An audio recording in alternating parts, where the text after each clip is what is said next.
जंगल में दिवाली का त्योहार आने वाला है। सभी पक्षियों ने सोचा है कि वो दिवाली पर सभी अपनी अपनी एक दुकान लगाएंगे। इसी विषय पर हरियाली तोती और मिट्ठू तोता दोनों बातें कर रहे थे। सुनिए जी, इस बार हम मिठाइयों की दुकान लगाएंगे।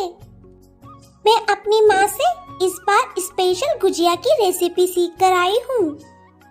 हाँ हाँ हरियाली, हम इस बार मिठाइयों की दुकान ही लगाएंगे। तुम तो पूरे जंगल में सबसे स्वादिष्ट मिठाइयाँ बनाती हो।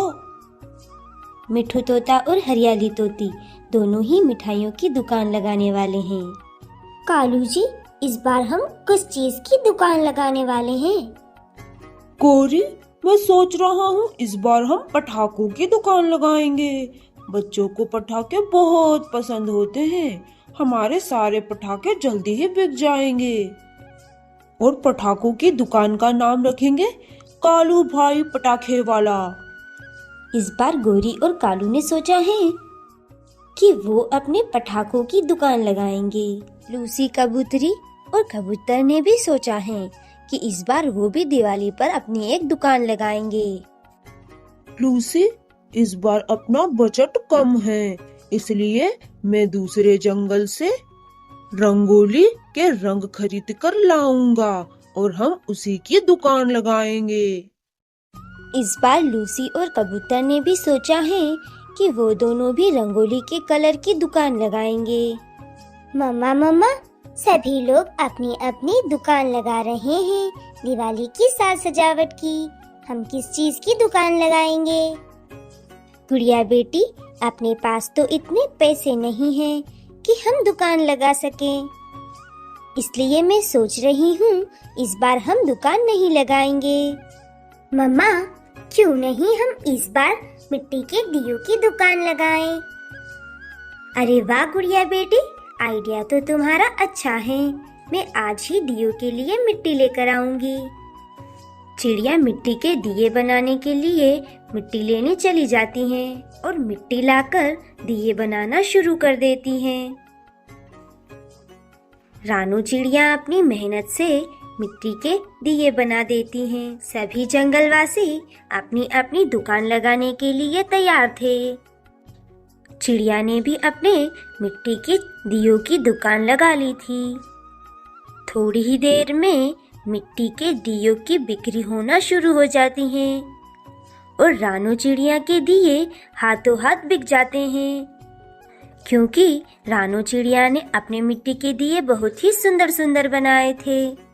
रानू चिड़िया के मिट्टी के सारे दिए जल्दी ही बिक जाते हैं। रानू चिड़िया के दिए की दुकान के बगल में ही कालू कौवे के पटाखों की दुकान थी। कालू कौवा गौरी से कहता है, गौरी, चिड़िया के तो सारे दिए बिक गए और हमने इतनी मेहनत से इतने पैसे लगाकर जो पटाखों की दुकान लगाई है, इन्हें तो अभी तक 2-4 लोग ही खरीदने आए हैं। चिड़िया के सारे दिए बिक जाने के कारण चिड़िया अपने घर चली जाती हैं और दूसरी मिट्टी के दिए बनाने के लिए मिट्टी लेने चली जाती हैं।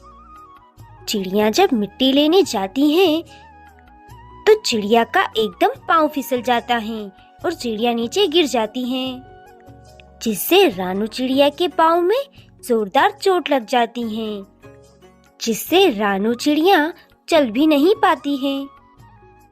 जैसे तैसे करके रानू चिड़िया अपने घर मिट्टी लेकर पहुंचती है। रानू चिड़िया मिट्टी लाकर अपने घर पर दिए बना लेती हैं, पर रानू चिड़िया के पाँव में चोट लगने के कारण उसे चोट लगे हुए पाँव पर बहुत दर्द होता है।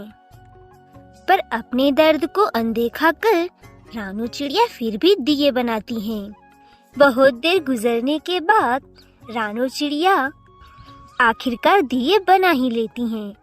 रानू चिड़िया को अपने पैर में इतना दर्द हो रहा था कि वो अब दिए बेचने भी नहीं जा पा रही थी।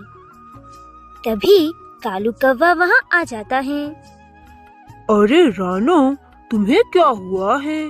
तुम्हारे पाँव पर ये चोट कैसे लग गई? कालू भैया, मैं जब मिट्टी लाने गई थी तब मेरा पाँव फिसल गया और मुझे ये चोट लग गई। जैसे तैसे करके मैंने दिए तो बना लिए, लेकिन अब मुझे इस पाँव में इतना दर्द हो रहा है कि मैं इन दियों को नहीं बेच पा रही हूँ। रानो, तुम चिंता मत करो, ये सारे दिए मुझे दे दो।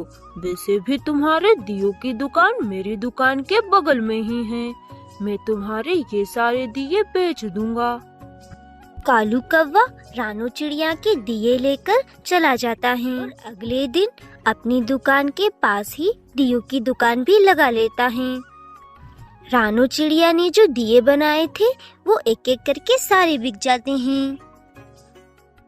तभी कालू कौवे के पास कबूतर और तोता आते हैं। अरे कालू, तुम ये दिए क्यों बेच रहे हो? ये तो रानो चिड़िया की दियों की दुकान है।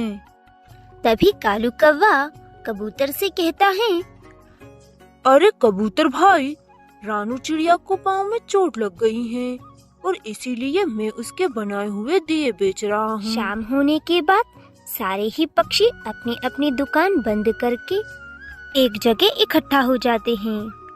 कालू कौवा रानो चिड़िया और गुड़िया के लिए दिवाली का सामान और मिठाइयाँ खरीद लेता है। तभी मिट्ठू तोता कालू से कहता है, अरे कालू भाई, ये मिठाइयाँ और दिवाली का सामान किसके लिए है? तोता भाई, ये मिठाइयाँ और दिवाली का सामान मैंने रानो चिड़िया और गुड़िया के लिए लिया है। सारे ही पक्षी मिलकर मिठाइयाँ, पटाखे और दिवाली का सामान खरीदकर रानो चिड़िया के घर जाते हैं और रानो चिड़िया को वो सारा सामान दे देते हैं। रानो, तुम्हें चोट लगी थी, इसीलिए हम सब ने सोचा कि तुम कब बाजार जाओगी और कब सामान खरीदोगी, इसीलिए हम तुम्हारे लिए दिवाली का सारा सामान खरीद लाए हैं। अब तुम भी अच्छे से दिवाली मनाना। दोस्तों, जंगल के सारे पक्षी मिलजुल कर दिवाली मनाते हैं। ऐसे ही हमें भी मिलजुल कर ही दिवाली मनानी चाहिए। आप सभी को हैप्पी दिवाली। दोस्तों, यदि आपको ये वीडियो अच्छा लगा हो तो लाइक कीजिएगा और चैनल पर नए हैं तो चैनल को सब्सक्राइब कीजिएगा। आपका धन्यवाद।